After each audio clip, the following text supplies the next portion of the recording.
Welcome everybody to the next Modern Think podcast. I'm Dwayne. On the panel today we have Tazz. Hello. We've got Vic. Hello.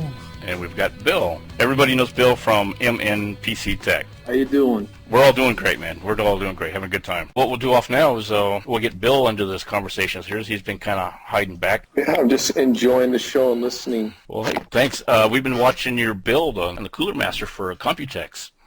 How did that go? You had like 2.5 weeks to do that? Yeah, 2.5 weeks. They dropped that in our lap at the last minute, and we delivered as promised. And I just got an email from Jonathan Lowe at Cooler Master, and he said that they remarked that they were impressed with the quality considering the amount of time we had. So that was good to hear. And what was cool was the first morning of the Computex show. I did some searches on YouTube to see if there was anybody that posted footage, and somebody in some hardware review site in France did a walk around before the show started, and they had mentioned something about the case, and they said it was cute. So I took that as a positive. Yeah, maybe it lost something in the translation, huh? Yeah, somebody on another format translated for me, but it said that I believe the guy thought it was actually that something that Cooler Master was going to sell. So that was yeah. Bill's known for the cute mod. There's some things, I mean, if I had more time, there's a lot of things I would have done differently on it, but we got what they wanted. The main thing was they wanted to feature their logo, and they really wanted the digital camo theme on it. And some of my friends warned, I wouldn't be surprised if Cooler Master comes out with a digital camo or camel theme finish. It would probably be like a vinyl or something. But I'm like, well, we've got it publicly recorded that we did it first, so whatever. True, yeah. Because they had talked to us a little bit about that, but I don't know if it was probably just before they got a hold of you, or you might have been talking to them at the same time. And we had some preliminary drawings of what they wanted, and we were like, wow, we don't know if we can handle that. They were letting a lot of stuff done in a short amount of time.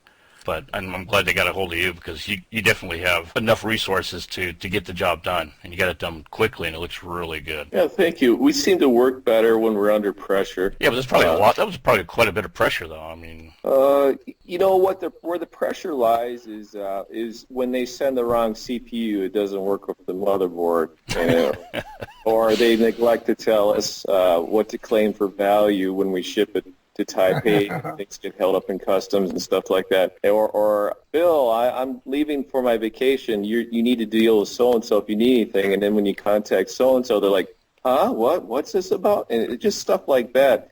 We know what we need to do, and we can do it. It's just having all those other people involved that, then it gets stressful when you're relying on responses from other people.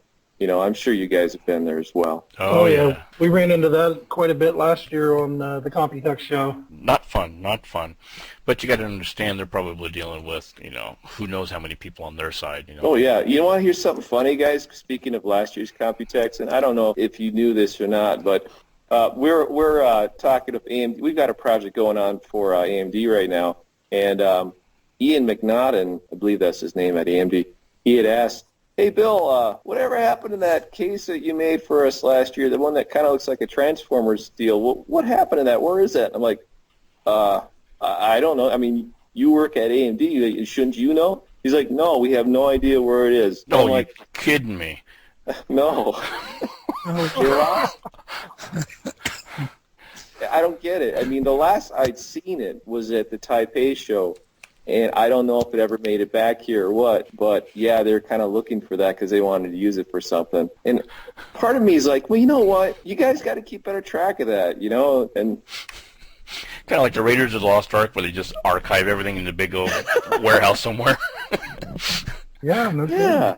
Oh my God. I don't know what the deal is. Then he said, I'm sure that cost him a ton of money too. It did. That's what floored me about it.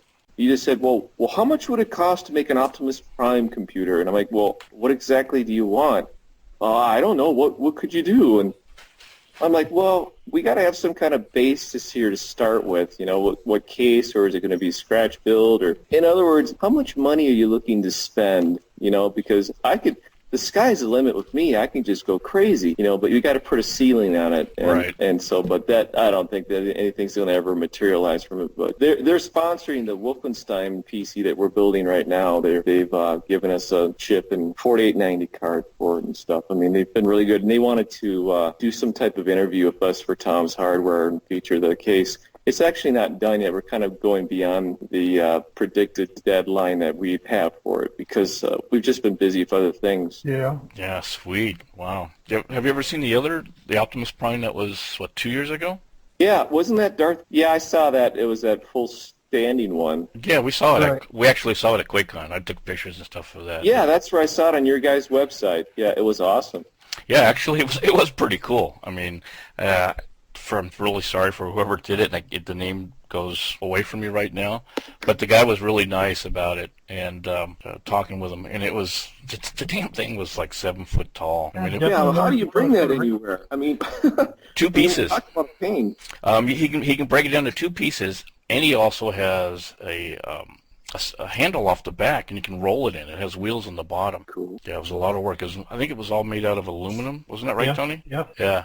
Yeah. It was quite the work of art on that. And I think the guy said he worked on it for about 2 years, and I couldn't get it out of him, but I think it sounded almost like he probably owned a car shop or something. Oh, sure. You got other resources there. Yeah, and he wouldn't give up to what he did or where he worked or anything else. Because That's kind of sad. I mean, Yeah, at one point in time, it was said that he did have access to a garage with the full onslaught of any kind of tool you want, lathe, you name it. Well, let's jump over and talk about the cases at Computex. It seems to be kind of the highlight now. Quite a few of them coming out there, and over on Bill's other site, he's got the MI-Tazz blog. He's got quite a few of them. The new cases up on there right now. Yeah, there's been it's been an interesting show to watch. A lot of people didn't think it would be had as big a turnout as it did, but it was good to see that there was good numbers at the show. And what's amazing is, to me, there's 3 different manufacturers that already make different computer hardware are entering the case market. And 2 particular, Thermalright, the heatsink, very, very well-known heatsink company, and Corsair, obviously the memory company, have got 2 cases that are entering the market this year. And, what do you guys think of these? Well, it really surprised me about Corsair. I mean, I'm wondering why they're thinking they're just trying to expand the business. I mean, maybe memory's not doing as well, or, I mean, I would not have expected a case coming out of them, and they've also got a water cooling setup, I heard, coming out, or it has come out. Yeah, I was really surprised too they would do that, and I don't know what my reaction is to it. I guess I just want to see. I want to see one up close and personal before I really, develop an opinion of it. Seeing the video, the one thing that I thought was really cool is for the cable management, they've got these unique grommeted hose.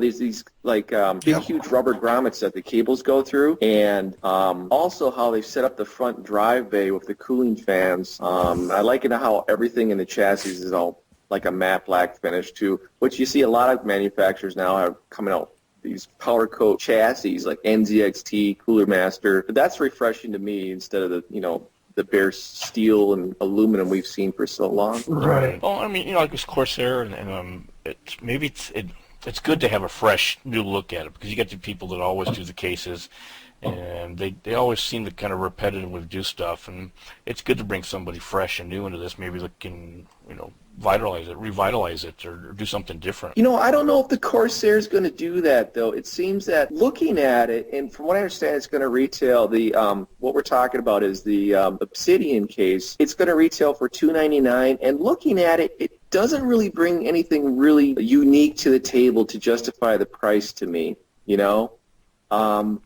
And I'm not really sure, guys, if it's a steel or if it's an aluminum chassis. I don't know. Do you guys know? It looks almost steel to me, just from the video.